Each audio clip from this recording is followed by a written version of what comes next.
Бисмилля, алхамдулилля, вассалату вассаламу аля расулилля, амма бад, ассаламу алейкум, рахматуллахи баракат, хурматы достар. Сабақтарыбызды улантабыз. Жин жана шайтандар аламы, шайтандардын хутуаттарын, жолдорун, азгырыктарын үйрөнүп атканбыз. Ошонун бирден бир дагы бир азгырыгы бар, бир айласы бар. Бул адам баласына үмүтсүздүктү салуу. Ошол айлакерлиги менен шайтан канча деген адамдын балдарын көп күнөөгө батырган. Мисалы үчүн канча деген пенде, канча деген адам тобо кылайын деп ошол тобого келейин дегенде үмүтсүздүк салат Аллахка болгон. Аллахтын рахматына болгон, кечиримине болгон үмүтсүздүк салат. Сени эч ким кечирбейт деп. Ушунча күнөө жасагандан кийин сени ким кечирет эле деп. Кыла бер кылган ишиңди эме деп анан ошону менен бирге эмне күнөөсүн улантып жүрө бергендер өтө көп. Бүгүн ошол маселени айкындап кетебиз. Ошол шайтандын ушул жолун жок кылыш үчүн Аллах Таала Куранда айтат, ошол үмүтсүздүктү мындайча айтканда кайтарып айтат. Айткын дейт.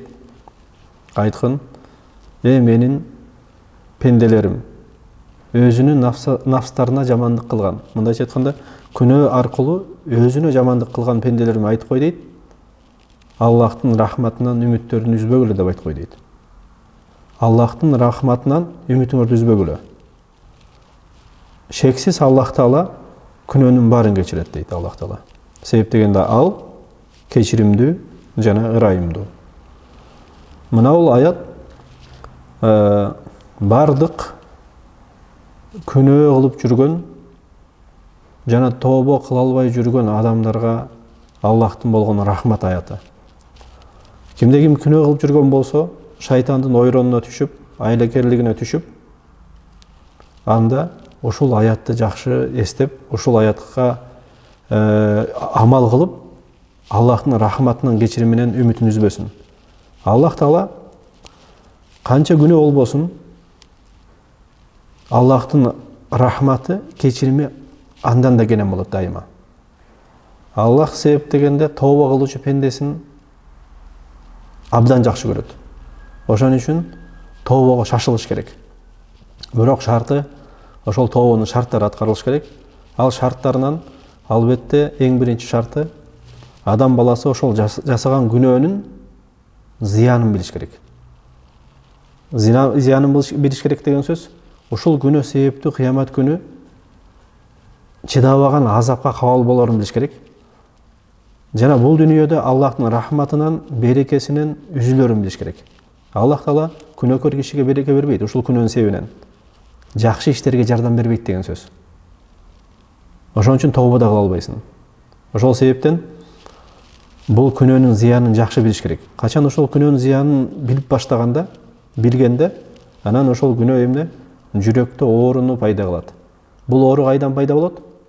Ошол жасаган күнөөгө өкүнүүдөн пайда болот. Жүрөк ооруп, кайгырып, кыжылат болот. Жана ошондо ошол маалым өлчөмгө ошол оору жүрөктөгү оору маалым өлчөмгө жеткенден кийин, жүрөктү толук каптагандан кийин, анан киши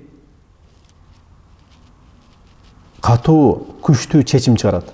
Ушул күнөөнү келечекте жасабайм деп, жана ошол күнөөнү ошол замат таштайт.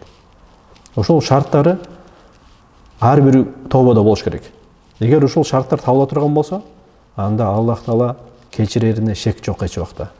Жана шайтандын ушул үмүтсүздүктү салуу менен адамдын баласын алдап жүрүүсү ушул тобо менен үзүлөт.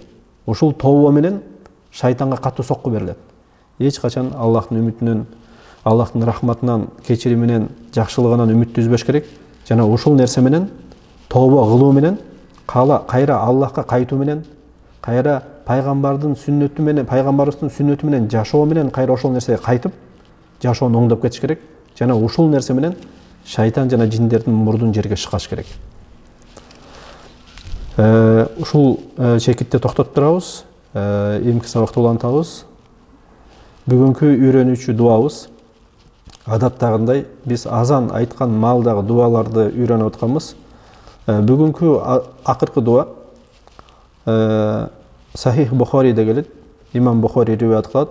Абдуллах ибн Жабир радиаллаху анхумадан, Жабир ибн Абдуллах радиаллаху анхумадан пайгамбарыбыз саллаллаху алейхи вассалам мындай дегенде, Жабир радиаллаху анху: кимде ким азанды уккандан кийин, азан бүткөндөн кийин мына дуаны айтса дейт: Аллахумма робба хадихи дауа ат-тамма вас-салатул кайма ати Мухаммадан ал-васила вал-фадила ва ба'атху мақаман махмудан аллази вa'аттah. Ошол дуаны ким айтса дейт, азан бүткөндөн кийин пайгамбарыбыз айтат: кыямат күнү менин шафаатыма акылуу болот дейт. Мындайча айтканда, ким ушул азан бүткөндөн кийин баягы айтып кеткендей азанчынын артынан ар бир сөздү кайталап туруп, андан кийин пайгамбарыбызга салават айтып туруп, анан ушул дуаны айта турган болсо, анда пайгамбарыбыз кыямат күнү өзүнүн шафаатын ошол айтып жүргөн кишиге эмне жасайт. Аллахтын дагдыры болсо, каалоосу менен жана берген мүмкүнчүлүгү менен.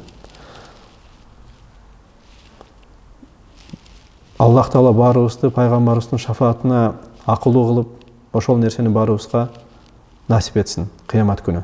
Себеп дегенде эң жакшы шафаат ошо пайгамбарыбыздын шафааты болот. Аллах тарабынан берилген пайгамбарыбызга, ошол момун мусулмандарга берген шафааты болот. Ошол шафаатты Аллах Таала бизге насип этсин, буйрусун. Жана шайтандын ар бир хутубаттарынан, ар бир жолдорунан, ар бир ойрондорунан бизди сактап, динде бутубузду бекем кылып, жүрөгүбүзгө ихласты салып, ошол сабактарыбызды дайымдуу, ихластуу жана берекелүү кылсын. Субханакаллахумма ва бихамдика ашхаду ан ла илаха илля анта астагфирука ва атубу илейк.